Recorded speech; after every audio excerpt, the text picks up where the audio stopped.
各位老师好，欢迎来到禅思的第8节课。本节课的禅思呢，对于咱们初学者老师和没有习拳经验的老师，简直就是个福利。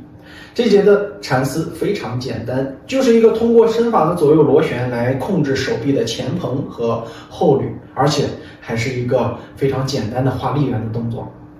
那么来，大家可以看一下，两脚脚步平开，左手立掌合于身前中线，掌呢不要完全推到正前方，稍微向内合一点。右手做一个暗掌合于裆胯间，好，屈膝松胯，坐胯下沉。两脚呢与肩同宽或略宽于肩，微微外八或者尽量朝前都可以。做到这儿以后，来，老师们，动作1，松右胯，身法微向右转。这个时候，老师们要了解第一个事儿吧。身法右转，右肩向后，左肩向前。好，随身法的螺旋，左手逆缠外蓬，右手逆缠后捋。当然，捋完之后，我们要尽量去将腰转过去，身法朝向于正右侧，两手双顺缠，眼睛微微向右转，看到右手指尖。好，两手伸平以后。好，合左胯，折叠右手，身法回正，同时左手逆缠相合，又回到中线位置。此时右手合于右侧脖颈，左手合于身前中线。好，继续螺旋，两手慢慢形成手腕相合双立掌，然后继而松左胯，变成身法左转，左手逆缠暗掌，右手逆缠外蓬。胯松到位，好，转腰，双顺缠螺旋上蓬，身法左转，看左手指尖。好，松右胯，折叠左手，身法右转，右肩向后，左肩向前，两手手腕合平，走，继续转，左逆右逆，双手对拉打开。好，转腰，转双顺缠上蓬。好，折叠螺旋相合，对拉螺旋，对拉螺旋。好，非常简单。来，侧面看一下，注意以下几个细节点。在螺旋的过程当中，要切记不要发生膝盖的一个拧转，要全凭裆胯的左右相合和上下折叠来进行动作的转化。侧面观察，老师们能够明显的发现腰裆拧转的幅度很大。好，从这儿开始。好，1，松胯螺旋，双逆缠对拉。好，2，转双顺缠，同时转腰上蓬。好，3，合胯螺旋，身法回正，两手相接，中线。走，4，双逆缠对拉外蓬。5，转腰。6，螺旋相合回正。好，再来走1、2、3、4、5、6。好，立身中正。来，背面看一下，两脚与肩同宽。好，开始走，1、2、3、4、5、6。1、2、3、4、5、6。好，放松相合。好，立身中正。这个动作呢，是不是非常简单呀？只是通过了左右螺旋来带动肩膀，身法左转，左肩向后，右肩向前，右转则相反。所以大家在练习的过程当中，重点要突出哪里的作用？螺旋。那咱回顾一下之前讲的知识重点，螺旋一定是通过裆胯的开合和为了保证身体中正和轻微的对侧胯的上下折叠，所以大家一定要切记，初练缠丝的时候，老师们对于这个动作会发生一种比较错误的概念。咋样呢？这个从正面看，正面最清晰，老师会出现这样，身体会歪。然后呢，第二个就是会老师们会出现啥？在外蓬对拉的时候，出现了一个手放到这儿停着不动了，就等另一个手拉过来去找前手，然后再去画，再去找，就会出现这样的一个问题。一定要记住，老师们，只要身法发生了左右的螺旋，一定就会出现一肩向前一肩向后的问题。所以大家可以做一做看，我们想把前手停下来，其实也挺不容易的。但确实有的老师由于顾前不顾后啊，阴阳没有办法调和在一起，就会出现这个手定到这儿不动，光动后手然后拉过来。别看动作简单，其实细节还是蛮多的。所以这节课虽然简单，但是咱要强调一个关于气感的知识。很多老师在练拳或者练缠丝的时候，最强调也是最刻意去寻找的，也就是气。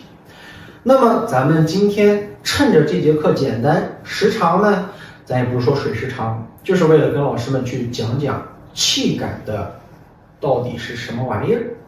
首先第一个，咱们所说的气呢，分为两种，一是呼吸之气，二是意念之气。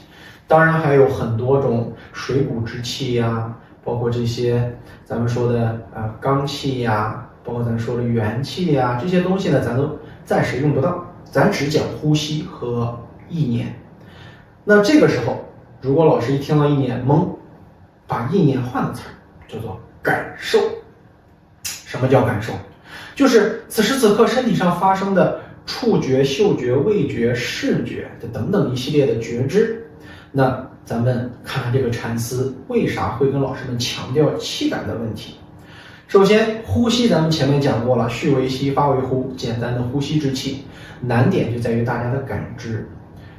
就拿这个缠丝作为例子，大家套到咱们前面的课程当中，由浅入深，再由深套浅，好好去研究一下。大家可以看到，我们在进行前后对拉的过程当中，手臂有一个向前探，同时和腰螺旋的同时呢，形成前后对拉。只要我们做好坐腕成掌，你就会发现中指此时此刻有非常强烈的拉伸感。那这样子，我们是不是也可以将这种拉伸的知觉和感受认为成是气感？当然是没有问题的。其实老师们把气理解的太复杂了。我们蹲那儿时间长了腿麻，这也叫气感，这叫淤胀感，麻了嘛，不通顺了。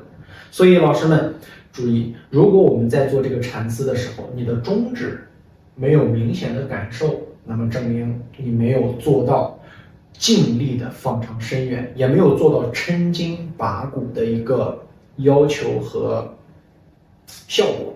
所以大家去细细的把这个感受放到自己身上。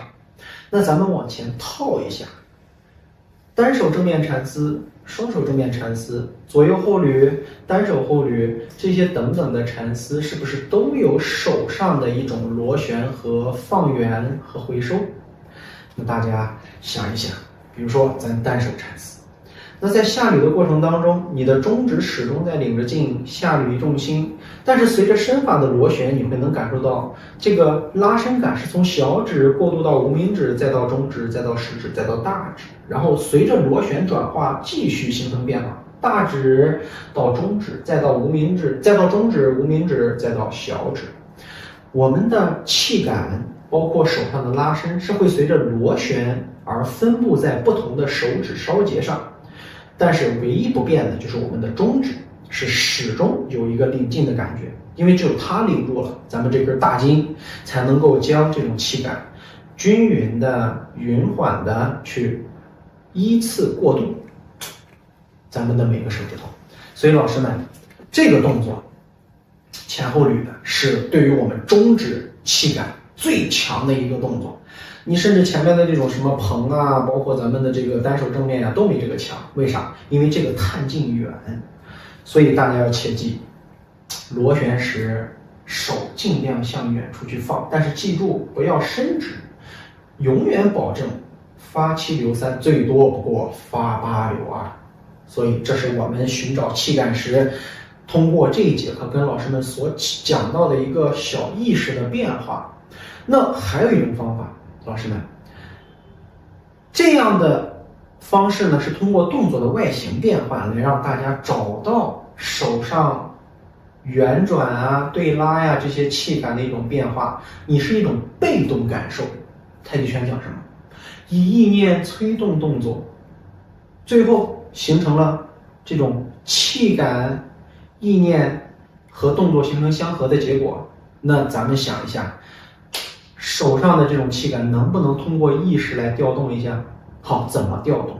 就是我们要主动去释放思想，在推捧的过程当中去感受整个手掌，手掌此时是否热，是否发紧，是否发麻，是否发胀，是否发酸，去将意识主动的放在我们的手掌心上。举个最简单的例子，我们把手拿出来，盯着自己的手掌心看，30秒到1分钟，你就只盯着手心看，什么都不要想，你会发现手心开始慢慢变热。这就是一个让大家最快速的找到意念领导、气息运化的一个小游戏。所以才会跟大家说，当我们前捧后捋的时候，左手前捧气感已经到了，那么回头看一眼后手，为了干啥？目光所至啊，全是你，那目光所至全是气。所以老师们，眼睛看到手以后，你就会不自觉的把思想也放上去，就去感受到后手的气感。所以通过这一节课，咱们并不是为了强调这个动作多难多难，而是为了拿这节课的这个动作，通过大家在运化的时候产生的一个非常明显的拉伸，来将气在禅思当中的运化，来跟老师们去带入。那大家以后在做别的禅思的过程里，是不是也是一样可以用这样的方式去体会不同的手指变化，或者不同的脚、腿、腰腹、丹田、胸背开合等等的一个位置？那感受到气了，那力还难吗？肯定不难了。想想，但凡产生螺旋，而且这还是不用导中心的螺旋，有什么？对拉嘛，是不是？所以身法右转，左手前捧，右手后捋，两手形成对拉劲。然后当两手随身体的螺旋劲儿、离心力捧到最大时，左胯要相合，所以身法回正的过程当中，又有了一个向内回收的向心力，又把手又给拉回来了。所以在这个时候，就是一对拉，打开螺旋，一相合，螺旋相合。所以很简单。那吸气呼气那不更简单了吗？老师们，这个动作就没有什么你要钻牛角尖的地方了，尽量是以呼气对拉打开，吸气螺旋相合，呼吸呼吸，简单吧？所以这一节课主要是跟老师们聊聊气这个事儿。记住，意念、呼吸，包括感知，三位一体，你就能找到禅思当中的一些小秘密了。好，这是咱们的第8节课。